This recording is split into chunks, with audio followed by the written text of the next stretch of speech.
Mon travail m'épanouissait.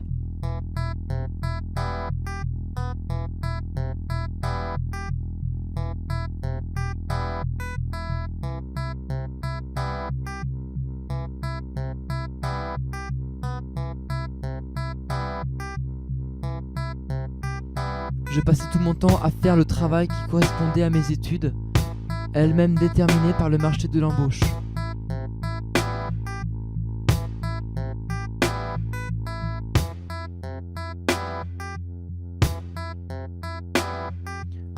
J'étais conquis par ce que je faisais, et après tout le monde n'avait pas la chance d'avoir un travail.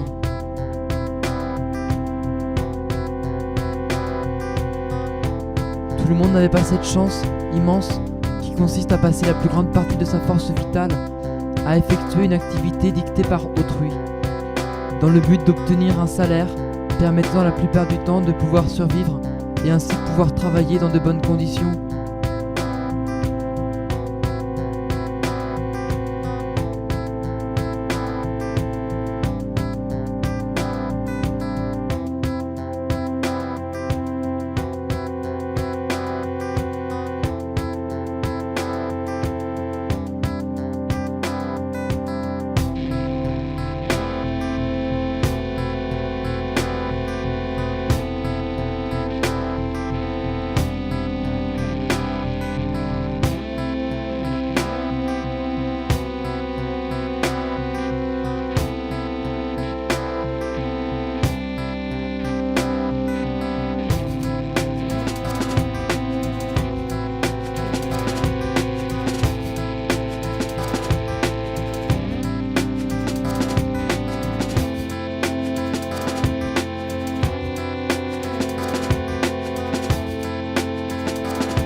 Oui, je suis passionné par ce que je fais. D'ailleurs, que pourrais-je faire d'autre? Qu'est-ce qui s'offre à moi, à part cette joie subie qui est de produire à moindre coût et à une vitesse sans cesse inégalée? Que faire à part apprécier la joyeuse surveillance de mon manager, les brimades cocasses de mes employeurs et les discussions profondes ou métaphysiques autour de la machine à café?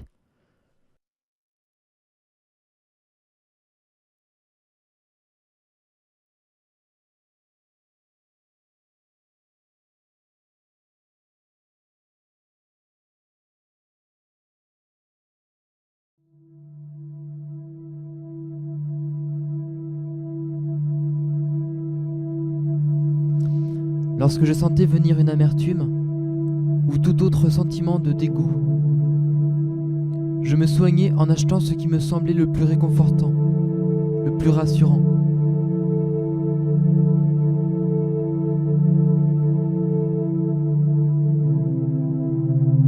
Mais alors que je me consolais par l'usage des produits que j'utilisais, je n'étais pas entièrement repu, comme si l'usage qui leur était associé, au lieu de résoudre mes problèmes, me les faisait oublier.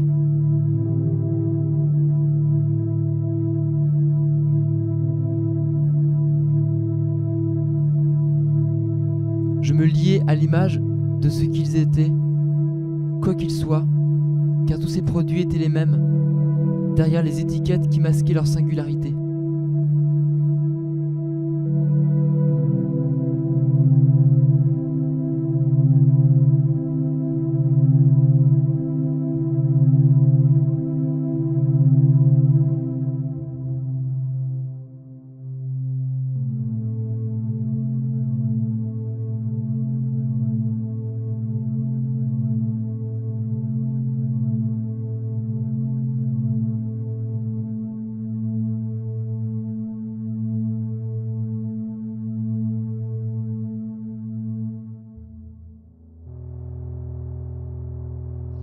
Parfois je fais ce rêve récurrent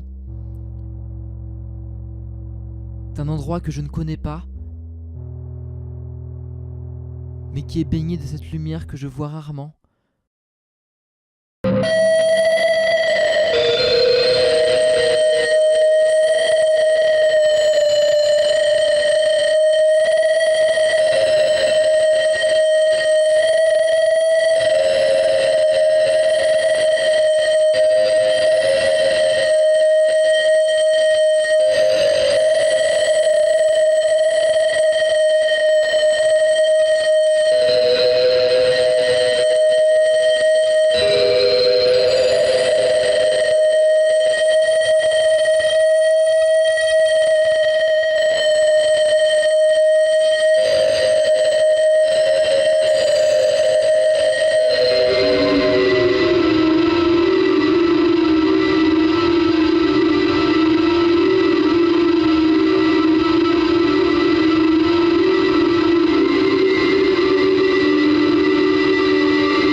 Si je tourne la tête, je vois les traces de résistance.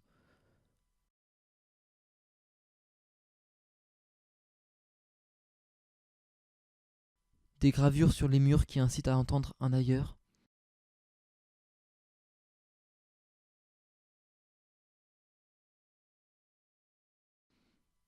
Une utopie où le monde reste possible, derrière sa couche de suie.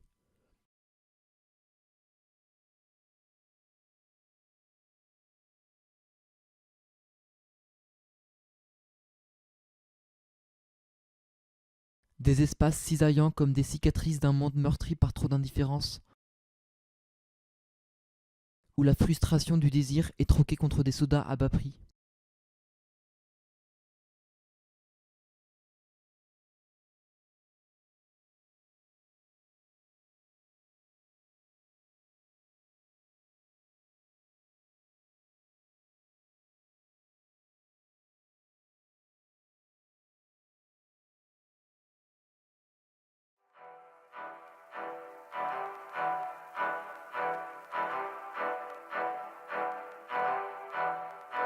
Les écrans de mon quotidien me renvoyaient une image d'un idéal que je convoitais secrètement.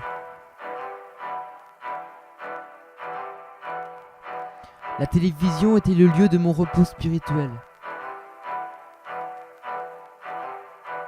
Je pouvais à l'aise me projeter dans un espace qui, bien que semblable au mien, était beaucoup plus plaisant, ou au moins confortable.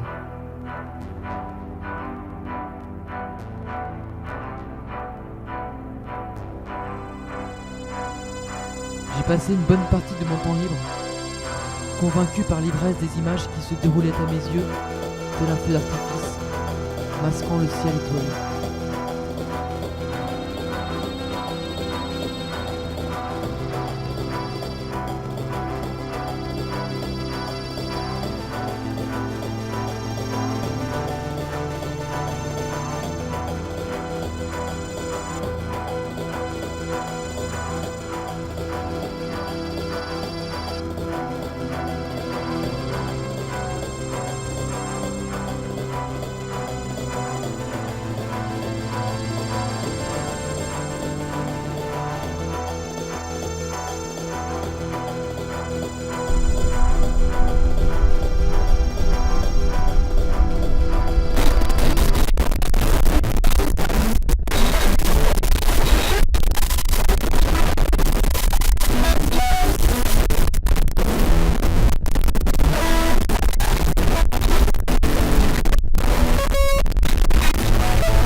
Bonjour. Bonjour. En quoi puis-je vous aider? Je voudrais être heureux. Bien sûr. Je vous donne du 500 mg. Prenez un cachet par repas. D'accord. Merci. Au revoir. Au revoir.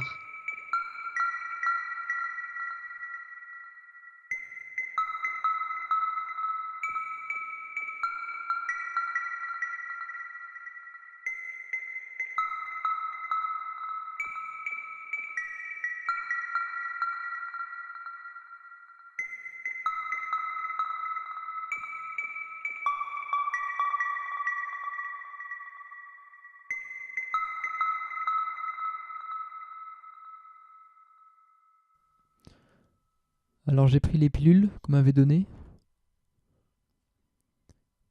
J'ai pris toute la boîte. Puis je les ai mangées. D'un seul coup.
Nous sommes des êtres émotifs. La consommation a voulu rattacher le plaisir au capitalisme de manière addictive. Mais la consommation, comme toutes les drogues, avait le défaut de provoquer une phase de rejet, de frustration. Comme il en faut toujours plus, et que cela avait un coût, les classes pauvres étaient parfois contraintes de trouver des stratagèmes pour s'extraire de cette consommation. Ils avaient alors la possibilité de penser. Il fallait trouver autre chose. Descartes sépare l'émotion de la pensée. Mais en y réfléchissant, c'est l'émotion qui amène la pensée. Et c'est parce qu'on est angoissé qu'on veut comprendre ce qui nous arrive. Penser permet de nous rassurer. Pour contrer ça, il fallait alors ne plus rien ressentir. Si tu n'as pas d'émotion ou de ressenti, tu ne peux plus penser ce qui t'entoure. C'est pour ça que tout est faux, artificiel. Tout est fait pour que tu ne puisses pas ressentir les choses. Tout est monotone pour que tu crois que c'est la vérité. Aujourd'hui, si l'on ne montre pas la vérité, c'est pour que le mensonge devienne réel. Enfin, quand je dis vérité et mensonge, c'est métaphorique. La vérité n'est pas immuable. Elle est éternelle, parce que toujours en mouvement, en changement. Ce qui est inerte finit par mourir un jour ou l'autre. La vérité est alors dans la recherche perpétuelle, la remise en cause de tout. Elle est aussi forcément subjective puisqu'elle est multiple. La vérité existe, non pas dans une pseudo-réalité inatteignable, mais dans la multiplicité de points de vue. Par opposition, le mensonge, c'est ce qui est inerte, ce qui ne bouge pas. Tout ce qui ne crée pas, tout ce qui est monotone, tout ce qui procède d'une vision du monde immuable, tout ça, c'est du mensonge. Tout ça, c'est la mort. Le mensonge, c'est la croyance en une réalité extérieure inatteignable. Le mensonge, c'est l'absence de point de vue. Mentir, censé être objectif.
Euh, Est-ce que... Est-ce que je suis mort? Mais je sais pas trop ce que je veux. Et je vois pas ce qui pourrait exister. Ce que je veux, c'est autre chose et j'arrive pas à le trouver. Oui, mais je sais pas comment. Un petit gâteau. Ouais, non, mais ça. Moi, Toi, t'es bon. je suis bon, ouais. Oh, ça va beaucoup. Ça veut dire que oui, je pleure tous les soirs, ça non, j'ai rien branlé. Ça, c'est Monsieur Colombe. Ouais. Mais de toute façon, je m'inscris dans une école. Ah ouais, mais La télé ne marche pas. Elle marche pas. Oh merde, on va devoir faire autre chose. Ouais. Mais vu qu'ils sont à Il part parce que c'est la base. Bah oui. Ça tourne. Voilà. Merci. Qui est par terre? Bon, réessayez avec la télé plus tard peut-être. Ouais, mais au pire, de toute façon, vous êtes parti là-dessus, vous êtes parti là-dessus. Il y en a combien là? On les compte? Allez, go, même. Ok. Bon bah, bonne... Il y a aussi vous appelez. Hein. Ça marche. Courage et tout ça. Merci. 10, 20. Il me manque un. Ouais, d'accord.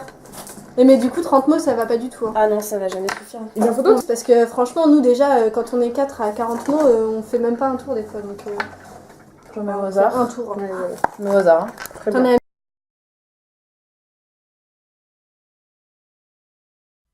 Mais... Je crois que j'ai plus la force.